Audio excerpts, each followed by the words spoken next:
India की सबसे बड़ी मूवी आ रही है। होप करता हूँ तुम लोगों ने रामायण का टीजर तो देख ही लिया होगा। क्या पता है, मैं इस रामायण के लिए बहुत ज़्यादा एक्साइटेड हूँ क्योंकि तुम जानते तो है ही हो कि रामायण अपने दिल के कितने करीब है। मतलब एक रामायण एक फीलिंग है, कितनी ज़्यादा उससे बचपन की यादें जुड़ी हैं। जब उसको टेलीविज़न में हम लोग देखते थे, टीवी में जो आता था पुराना वाला, तुमको एक एनिमेटेड शो याद होगा, तो नहीं देखा होगा तुमने टीवी में, पता नहीं देखा हो या ना देखा हो, लेकिन वो वाला मुझे अभी भी एनिमेटेड शो याद है। वो मुझे बहुत पसंद था और उसी से मुझे फिर रामायण का पता चला था। इतनी मतलब कि अपने यहाँ पे इतनी ऐसी है ये सब चीज़ें। तब से मुझे पता है, मैं इतना ज़्यादा पैशनेट हुआ था कि अभी तक मुझे सिर्फ एक ही रामायण की वो जो एनिमेटेड जैपनीज़ वाले में आई थी ना, मुझे याद नहीं आ रहा है, Ramayana the legend of prince Rama ऐसे करके था। हाँ, वो अभी तक की सबसे टॉप मेरी एनिमेटेड फिल्म में से एक है। अभी तक उसको पता है सिर्फ 2-4 फिल्में हैं जो वहाँ तक पहुँच पाई हैं। तो तुम समझ सकते हो कि मैं कितना ज़्यादा रामायण को लेके लुक फॉरवर्ड कर रहा हूँ इसको आने के लिए। अब लेकिन यार टीजर में यार कुछ चीज़ें अच्छी थी, कुछ चीज़ें कम अच्छी थी और कुछ चीज़ें उसमें कहूँगा कि हाँ क्वेश्चनेबल थी कि 4,000 करोड़ का बजट है और उसमें से भी यहाँ वहाँ थोड़ी चीज़ें डगमगा रही थी, दिख रही थी कि मतलब कि अरे यार ये कैसे है? ये तो ऐसा नहीं होना चाहिए यहाँ पे। तो यहाँ पे भी थोड़ा इनके पास टाइम है, तो शायद ये जब इनका रिलीज होने का टाइम आता जाएगा तो वो उन चीज़ों को शायद ठीक कर लेंगे। वो तो ठीक है, वो अपने पास रहेंगे, लेकिन और बाकी चीज़ें नहीं ना जो इनमें पॉजिटिव रहेंगी बातें। अब ये ना कहना कि अभी भी कुछ लोग इसको आदि पुरुष से कंपेयर कर रहे हैं, ये मत कहना भाई। अब कंपैरिजन खत्म हो गया। अभी भी इसमें काफ़ी इतनी सारी अच्छी चीज़ें हैं कि अब ये अगर इतना ही रहा तो ये कहोगे कि हाँ टाइम पास मूवी तो निकल जाएगी। मैं बता रहा हूँ कि अब आदि पुरुष हटा दो, इसका बात नहीं है यहाँ पे। तो देखो यार, सबसे पहले जो इसका एनिमेशन था, एनिमेशन तो आदि पुरुष से बहुत ज़्यादा लाख गुना अच्छा है। अगर इसको ऐसा भी रखेंगे तो भी निकल जाएगा ऐसे टाइम पास में। लेकिन मैं चाहता हूँ कि भाई तुमने इसमें लगाया है और तुमने यार इस बार खेला रामायण से, तो यार पर्सनल हो जाएगा, फिर मज़ा नहीं आएगी। क्योंकि जानते हो ना कि रामायण में एक बार हो गया गलत, तुमने बना दिया, फिर दूसरी बार नहीं हो पाएगा। हाँ, और एक और बात, ये जो रामायण है ना, ये अपनी वो तुलसीदास जी की रामचरितमानस नहीं है, ये शायद वाल्मीकि जी की जो रामायण थी ना उसको इन्होंने मतलब कि एनिमेट कर रहे हैं, उसके बेस पे मूवी बना रहे हैं। तो वही है, शायद 1-2 चीज़ें बदल सकती हैं। जैसे कि स्टार्टिंग में वो वाला कौन सा आइस वाला सीन था, पूरे जो माउंटेन्स में आइस से भरा हुआ वो था सीक्वेंस, उसमें फाइट हो रही थी पूरी रामायण में। शायद वो लंका का होगा, पता नहीं लंका का है कि लंका के पास का है, वो वहीं का है। तो शायद वाल्मीकि जी की जो रामायण है वहाँ पे इसमें किसी एक पार्ट में ऐसा है, मतलब कि इसी ऐसे किसी एरिया में फाइट हुई थी, लेकिन हमें तुलसीदास जी वाले में ऐसा कुछ नहीं है। तो वही है, मैं जब सोच रहा था मतलब कि इसी ये बर्फ वाले हिस्से को लेकर के जब पूरा मैंने ढूंढा था ना, तब मुझे पता चला कि हाँ ये वाल्मीकि की रामायण पे बेस्ड है। तो इसीलिए तो कुछ चीज़ें शायद डिफरेंट हो सकती हैं। और अभी तो मैंने यार मुझे पूरा पता है नहीं रामायण वाल्मीकि जी वाली,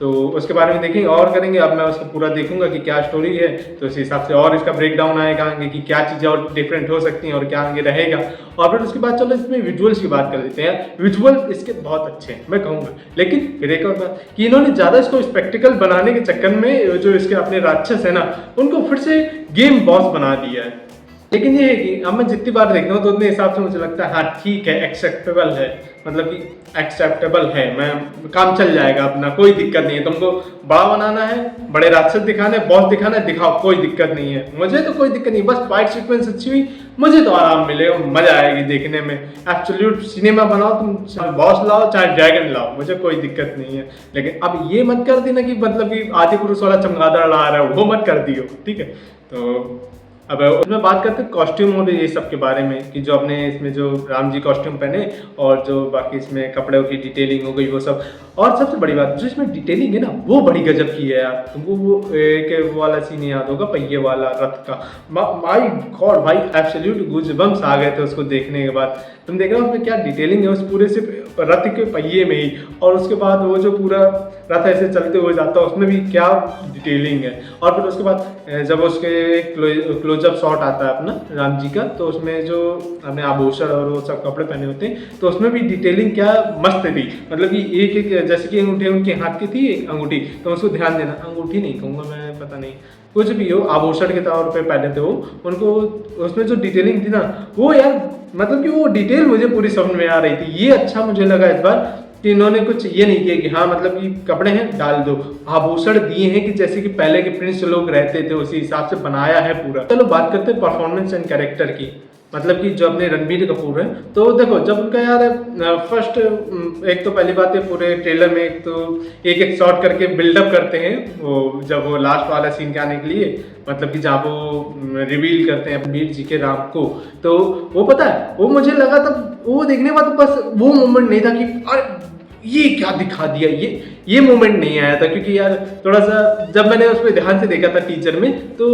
जो था ना इतने साइड का वो पता नहीं व्हाइटिश टोन में था कि क्या था, और फिर बाकी चेहरा तुम देखना तो वो अलग टोन में था, तो अलग से दिख रहा था, तो वही मुझे लगा ये क्या है, और थोड़ा चेहरा ही वो अलग से दिख रहा था, तो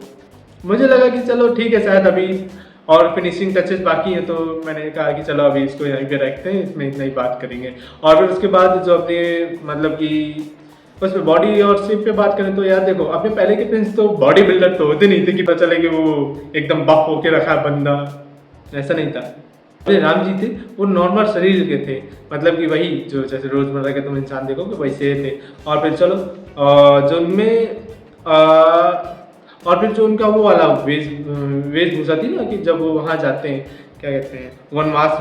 वो वाला सीन था जब वो झरने के पास खड़े होते हैं और वो हिरन को मार रहे होते हैं, तो यार वो वाले उनकी जो कॉस्ट्यूम थी ना वो कपड़े जो कहोगे वो भी काफ़ी अच्छे से इस बार एनिमेट किए हैं और काफ़ी अच्छे इनका चॉइस है, ये नहीं कि मतलब कि भगवान लपेट ही दिया, ऐसा नहीं, बढ़िया था कॉस्ट्यूम इस बार, मजा आई है देखने में। लेकिन एक और बात कहूँगा आर्मर में यार जब वो वाला अपना राम जी का शॉट आता है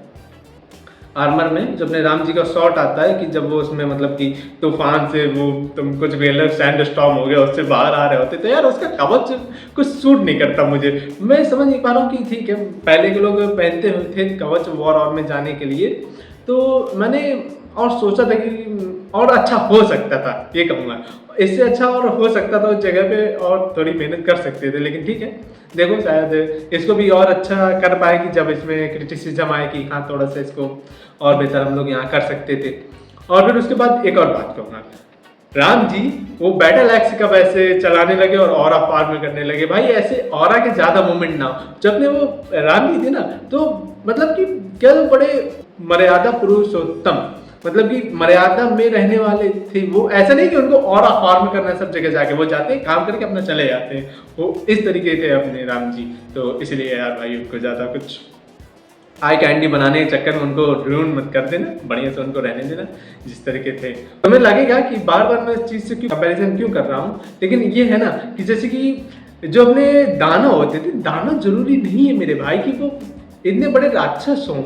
वो इंसान के जितने ही दानव जो होते हैं, जो अपनी वो है ना एंशिएंट अपनी हिस्ट्री उसमें दानव को इंसान के शरीर का ही बताया गया है, और उसी में मतलब कि इतने साइकोलॉजिकल और हॉरर वाली चीज होती है कि देख के उसको इंसान की फट आती है, मतलब कि अरे भाई ये क्या देख लिया एकदम से बस, तो और लेकिन तुम उसको पता है एपिक बनाने के चक्कर में, एक तरीके से स्पेक्टिकल बनाने के चक्कर में तो उसको बॉस बनाए दे रहे हो गेम का। जैसे कि तुम वही याद रखना कि वो जो पेड़ वाला सीक्वेंस था ना कि उसमें एक बड़ा सा क्या था मोटा सा राक्षस था जो वो जो पता नहीं जो भी हो वो जिस तरीके का आपको इसी तरीके का फॉरेस्ट स्पिरिट या फिर जो भी हो, तो मतलब कि तुम देखोगे ना वो देखने के बाद तुम्हें बिल्कुल वो लग रहा होगा एल्डन रिंग का बॉस, तो वही है बस कि अब मैं ये नहीं कह रहा हूँ कि क्यों रखो बहुत अच्छा लगता है, मैं उसको देख रहा हूँ बार बार, मैंने काफ़ी बार उसका टीजर देख लिया वो तो थोड़ा मुझे सूट कर रहा है, कहते नहीं कि अगर तुम्हें स्पेक्टिकल भी तो दिखाना होगा कि बाहर में उनको उसको एक्सेप्ट किया जाए कि मतलब कि बाहर के लोगों को भी ये देखने में अच्छा लगे, तो उसी में लेकिन तुम और भी जो दूसरे अपने राक्षस दानव उनको मतलब कि ह्यूमन शेप में ही रखना, ज़्यादा उनको बड़ा मत करना, और सूप नखा में याद मत कर देना कि तुम उसको बिल्कुल जॉइंट बना दो, सूप नखा मतलब जानते हो ना कि तुम उसको मुझे बताने की ज़रूरत नहीं है कि कैसे थी वो, ठीक है। तो इसी तरह इसकी बात करते हैं साउंड एंड म्यूजिक की, तो देखो यार जिसका साउंड था ना बढ़िया मजा आई थी, कुछ कहने को नहीं, और जो उसका म्यूजिक था, म्यूजिक तो मतलब कि ज़्यादा कुछ था नहीं, बस वो अपने ऐसे ही थोड़े बहुत साउंड पे खेल रहे थे, तो अभी म्यूजिक का तो हम कुछ कह नहीं पाएंगे, जो लेकिन साउंड इफेक्ट थे ना वो भी लेकिन इस बार काफ़ी कहूँगा मैच कर रहे थे। मैं अभी तो मतलब कि जब उसका फुल सीक्वेंस आएगा तभी बता पाऊँगा कि और क्या कैसे, और जब फाइट सीक्वेंस और ज़्यादा चलेंगी तो और पता चल पाएगा कि कैसे क्या रहेगा। तो अब मेन टॉपिक पे आते हैं जिसका पता है मेन सेलिंग पॉइंट था इस टीजर का, अपना जो रावण था और रावण का जो अपना पुष्पक विमान था, मतलब भाई गॉड, और पुष्पक विमान देखने के बाद यार एकदम से गूंज बम्स आ गए थे। और तो उसमें उस जगह पे कोई म्यूजिक नहीं था, पुष्पक विमान का जब वो मोमेंट आया था ना, कोई वो नहीं था म्यूजिक उसमें, बस ये था कि वो मैकेनिकल साउंड थी कि पुष्पक विमान उड़ रहा है और बस वो साउंड इफेक्ट था उसका, जैसे मैकेनिकल होते नहीं है, मतलब कि यार देख के मजा आ गई थी। और जो रावण था ना, कि अपने जो यश जी हैं वो रावण प्ले कर रहे हैं यहाँ पे, तो उनका कपड़े वपड़े देखने के बाद लगा था कि यार ये रावण देख के लग रहा था। तो उसी में तो इस बार मेरी एक्सपेक्टेशन रावण से है, काफी है। ये नहीं कि मतलब कि पीछे की तरह पिछली बार आदि पुरुष की तरीके डबल लेकर बना दिए, वो नहीं है। इस बार थोड़ा एक्सपेक्टेशन है मेरे भाई रावण से, मतलब कि छपरी नहीं है इस बार। और लेकिन यार तुम, और उस पुष्पक जो विमान था उसका रावण का, वो क्या भाई डिटेलिंग थी उसमें, मैं आ गई थी, पूरा आई कैंडी शॉट था। मैंने उसको जब देखा ना कि दूर से ही, तो उसका जो एक एक वो पेटल था पुष्पक विमान का, जो है कि एक फूल की पूरे शेप में, और उसका एक एक पेटल ऐसे चारों तरफ घूम रहा था, उसमें सब ने ऐसे मुझे पूरी डिटेलिंग दिख रही थी ध्यान से देखने के बाद। तो तुम समझ ही सकते हो कि इस बार इन्होंने मेहनत की है। इस बार मतलब कि निराश नहीं होंगे शायद, लेकिन अब वो मतलब कि और आने वाला टाइम बताएगा। तो फिलहाल के लिए तो इतना ही रखते हैं इस वीडियो को, नहीं तो ज़्यादा बड़ा हो जाएगा। तो फिर तुम लोगों को ये टीजर देखने के बाद क्या लगा, और तुम्हारी अब इससे क्या एक्सपेक्टेशन है, और तुम्हें क्या लगता है कि ये अपना जो 4000 करोड़ का ये जो बजट है, इससे ज़्यादा ऊपर ये उठ पाएगा, और क्या इसे रिकवर कर पाएगा? क्या लगता है कि ये बाहर ब्लॉकबस्टर बन पाएगी इस बार? अभी तो यार टीजर आया है, जब ट्रेलर आएगा तब हम बता पाएंगे। और यार इसको काफी लोग आदिपुरुष 2.0 कह रहे हैं, यार ये गलत बात है, ये मत कहो। इसके लिए मैं एक अलग से पूरा अभी वीडियो लाऊंगा, तुम लोगों को पूरा बताऊंगा कि ऐसा मत करो यार, आदिपुरुष 2.0 नहीं है, इतना मत करो, थोड़ा तो विश्वास रखो। टीजर देखने के बाद थोड़ी उम्मीद है, लेकिन ये कहूंगा कि अब कुछ ज्यादा अपनी उम्मीदों को भी मत ज्यादा चढ़ा लेना, अभी थोड़ा ध्यान पे रखना। ट्रेलर आएगा तब पता चलेगा कि ये ब्लॉकबस्टर जाएगी या फिर आदिपुरुष 2.0 जाएगी। ठीक है, मिलते हैं अगले वीडियो में, अंटिल नेक्स्ट टाइम।